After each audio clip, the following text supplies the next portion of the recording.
Hello everyone, मी प्रियांका सकपाळ तुमचं सर्वांचं आपल्या चॅनलमध्ये खूप खूप स्वागत करते आहे. आज आपण जाणून घेणार आहोत कुंभ म्हणजे ॲक्वेरियस या राशीसाठी कसा असणार आहे मार्च 2026.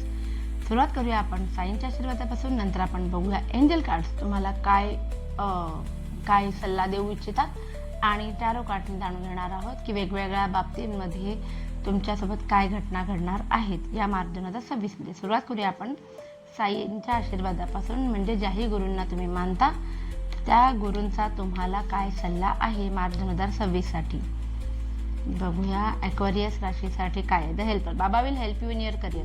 तर तुम्हाला तुमच्या करिअर बिझनेस संबंधात काही प्रॉब्लेम तुम्ही फेस करत असाल ॲक्वेरियस कुंभ राशीच्या लोकांसाठी, तर तुमच्यासाठी एक चांगली गोष्ट आहे की साईंचा संदेश आला आहे की तुम्हाला त्यांची हेल्प होणार आहे. Coexist, learn to coexist with everyone around you.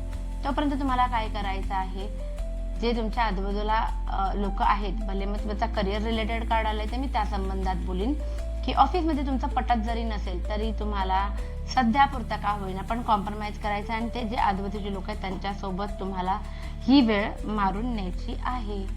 बघूया आपण आता एंजल कार्ड्स काय सांगू इच्छितात. एंजल कार्ड्स तुम्हाला काय सल्ला देऊ इच्छितात हे आपण बघूया. एंजल्स सांगू इच्छितात की ask for help from others.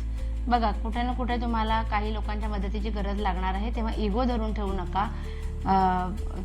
तुम्ही मदत मागा.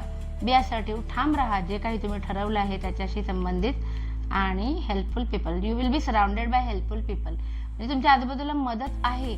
जे मगाशी साई टॅरोमध्ये पण आलं होतं की तुमच्यापर्यंत कुठून ना कुठून मदत येणारच आहे. तर be ready to accept. Universe तुम्हाला जे देते, मदत पाठवते त्याच्यासाठी. बघूया आपण आता रिलेशनशिपच्या बाबतीमध्ये कार्ड्स काय सांगतात. कुंभ राशीच्या लोकांना मी मार्च 2026 साठी काय आहे रिलेशनशिपच्या बाबतीत. एक वेगळ्याच प्रकारचं कन्फ्युजन थ्रू आउट मार्च 2026 असणार आहे. तुम्हाला आपली कोण आणि आपल्यासाठी चांगली कोण, आपल्यासाठी वाईट हेतू मनामध्ये धरणारी माणसं कोण हे कळायला थोडा उशीर लागेल असं दिसतंय. टू ऑफ पेंटॅकल्स आहे. सो काहींच्या बाबतीमध्ये 2 किंवा 2पेक्षा जास्त, जर समजा तुम्ही मॅरिड नाही आहे, तुम्ही सिंगल आहे आणि स्थळं बघतायत, तर तुम्हाला स्थळं येण्याची शक्यता आहे, पण त्यातलं कुठलंही तुम्हाला आवडेल असं मला काही दिसत नाही. कन्फ्युजन राहणार आहे रिलेशनशिपच्या बाबतीमध्ये. किंग ऑफ वॅन्ड्स आलेला आहे. काही लोकांच्या बाबतीमध्ये रिलेशनशिपमध्ये पुढच्या लेवलला तुम्ही जाणार आहात असं दिसतंय. म्हणजे समजा तुम्ही डेट करता एकमेकांना तर लग्नाचा विषय निघेल, लग्न झालेलं असाल तर बाळाचा विषय निघेल, काहीतरी आहे, पण हे नातं पुढच्या लेवलला जाण्याची फार जास्त शक्यता आहे. काही महत्त्वाचे डिसिजन घेतले जातील जे तुमच्या भविष्याच्या दृष्टीने योग्य निर्णय असेल. 9 ऑफ कप्स आलेला आहे रिलेशनशिपमध्ये. म्हणजे कितीही झालं तरी तुम्हाला नात्यांमध्ये समोरची किंवा आपण कुठेतरी कमी पडतोय असं थोडंसं जाणवेल मार्चमध्ये तुम्हाला. विश फुलफिलमेंट जी म्हणतो ना आपण, एकमेकांच्या प्रति अपेक्षा असतात त्या पूर्ण होणार नाहीत असं दिसतंय. बघूया आपण आता फायनान्सच्या बाबतीमध्ये कार्ड्स काय सांगतायत. कुंभ राशीच्या लोकांना फायनान्सच्या बाबतीमध्ये कार्ड्स काय सांगतायत. फायनान्स तर छान असणार आहे. वा, एस ऑफ हँड आणि डेथ एकत्र आलेला आहे. सो 100% पैशांच्या बाबतीमध्ये हा महिना खूप जास्त चांगला असणार आहे. अपॉर्च्युनिटी समोरून येतील आणि अचानक आवक वाढेल तुमच्याकडे येणाऱ्या पैशांची. आलेले पैसे तुम्ही अगदी छान इन्व्हेस्ट करू शकाल. डिप्लोमॅटिकली हे पैसे हँडल करू शकाल. आणि तिसरं, काही गोष्टींची तरतूद तुम्हाला करायची होती ती तुम्हाला या महिन्यामध्ये करता येणार आहे. कदाचित फायनान्सेस चांगले होणार म्हणून सुद्धा असेल हे, पण चांगलं आहे. फायनान्सच्या बाबतीमध्ये तरी कार्ड चांगले आलेले होते.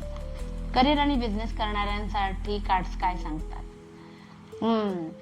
ओके, यश दिसतंय मला. काहीतरी महत्त्वाचा निर्णय तुम्ही करिअरमध्ये घेणार असा जिथून एकदा पुढे गेलं की मागे परतणं नाही.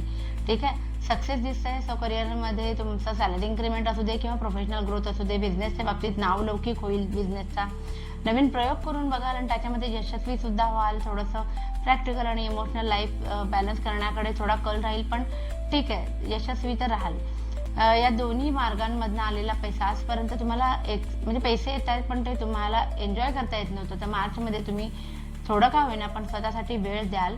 पैशांना जास्त किंमत न देता स्वतःच्या भावनांना जास्त किंमत द्याल आणि थोडे पैसे खर्च करून का होईना पण आनंदी क्षण जगाल असं दिसतंय. बघूया आपण हेल्थच्या बाबतीत कार्ड्स काय सांगतात. कुंभ राशीच्या लोकांसाठी हेल्थ कशी असणार आहे. अरे बापरे, पहिले 2 कार्ड सांगतात की आजारपण येण्याची शक्यता आहे, खूप जास्त दगदग करताय तुम्ही, दगदग करू नका. हेल्थच्या बाबतीमध्ये दोन्ही कार्ड सांगतात पाठणीपासून वरच्या भागापर्यंतच्या थोडीशी मायनर, म्हणजे अगदी 1-2 दिवसांसाठी, मोठी नाही, मायनर दुखापत होऊ शकते किंवा दुखणं जाणवू शकतं. बाकी नाईट ऑफ पेंटाकल आणि क्वीन ऑफ पेंटाकल आलेला आहे. सो आहाराच्या बाबतीमध्ये खूप छान शिस्तबद्ध तुम्ही मार्चमध्ये असणार आहात असं दिसतंय. त्याच्यामुळे हेल्थ इश्यूज ॲज सच काही पोटातनं तरी काही येणार नाहीत. बघूया आपण आता जे स्टुडंट्स आहेत, जे विद्यार्थी आहेत कुंभ राशीचे, त्यांच्यासाठी कसं असणार आहे मार्च 2026. खूप सुंदर आलेला आहे, खूपच सुंदर. केलेला सगळा अभ्यास लक्षात राहील, जे लिहाल त्याच्यामध्ये काही चुका होणार नाहीत आणि त्याचे रिझल्ट सुद्धा तुम्हाला चांगले येणार आहेत. कुंभ राशीच्या लोकांना, स्टुडंट्सना सोन्याहून पिवळे कार्ड्स आलेले आहेत. बघूया आपण आता ओव्हरऑल जनरल रीडिंग काय आहे कुंभ राशीच्या लोकांसाठी. जनरल रीडिंग काय आहे, कसं असणार आहे मार्च 2026. पैसे आणि अपॉर्च्युनिटीज खूप जास्त येतील. फॅमिली सोबत खूप जास्त चांगला वेळ घालवता येणार आहे असं मला दिसतंय. प्लस पैसे इतके येतील की थोडा दानधर्म पण तुमच्याकडून मार्च 2026 मध्ये घडू शकेल. लोनसाठी अप्लाय केलं असेल त्यांच्यासाठी एक गुड न्यूज आहे की तुमचा लोन अप्रूव्ह होण्याची शक्यता आहे. तुम्हाला लोकांकडून मदत मिळण्याची पण शक्यता आहे अनेक बाबतींमध्ये.